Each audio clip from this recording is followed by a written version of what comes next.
घोषणा झाली राज्यातल्या निवडणुका 5 टप्प्यात घेण्याचा निर्णय निवडणूक आयोगाने घेतलेला आहे। मला राज्यामध्ये भारतीय जनता पक्ष आणि त्यांची मंडळी महायुती ही घाबरली आहे।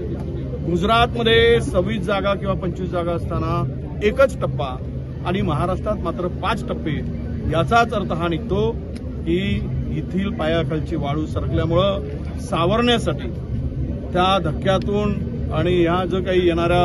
हे संपूर्ण चित्र जे राज्यामध्ये आता निर्माण झालेलं आहे, जे सर्वेमधून ज्या काही गोष्टी आल्यात, त्यामुळं हे सरकार घाबरू नये, केंद्र सरकार, मोदीचं सरकार घाबरू नये आणि त्यासाठी ह्या 5 टप्प्यामध्ये निवडणूक लावून आपली बाजू सावरण्याचा केविलवाणा प्रयत्न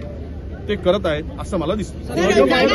साहेबांचा निर्णय 2-3 दिवसात होणार। निवडणूक आयोगाच्या प्रमुखांनी ईव्हीएमवरती बोलताना जे भाष्य केलं की त्यांनी शायरीमधून कुठेतरी टीका केलेली आहे की ज्यांना शक्य होत नाही, निवडणूक आयोगाच्या प्रमुखांनी ज्यांना त्यांच्या क्षमतेनुसार आता ज्या वेळेस निवडणूक आयोगाचं पुनर्गठन झालं त्यावेळेसच विश्वासार्हता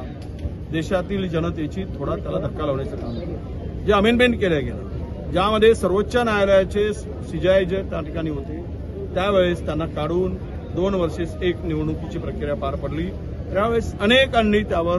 आपले मत प्रांजळपणे मांडलेले आहेत की त्यावर विश्वासार्हतेवर बोट आणि प्रश्नचिन्ह निर्माण केलेलं आहे आणि म्हणूनच त्यांची जी काही भाषा किंवा त्यांचं जे वक्तव्य होतं ते कदाचित त्याला धरून असावं असं माझं मत आहे।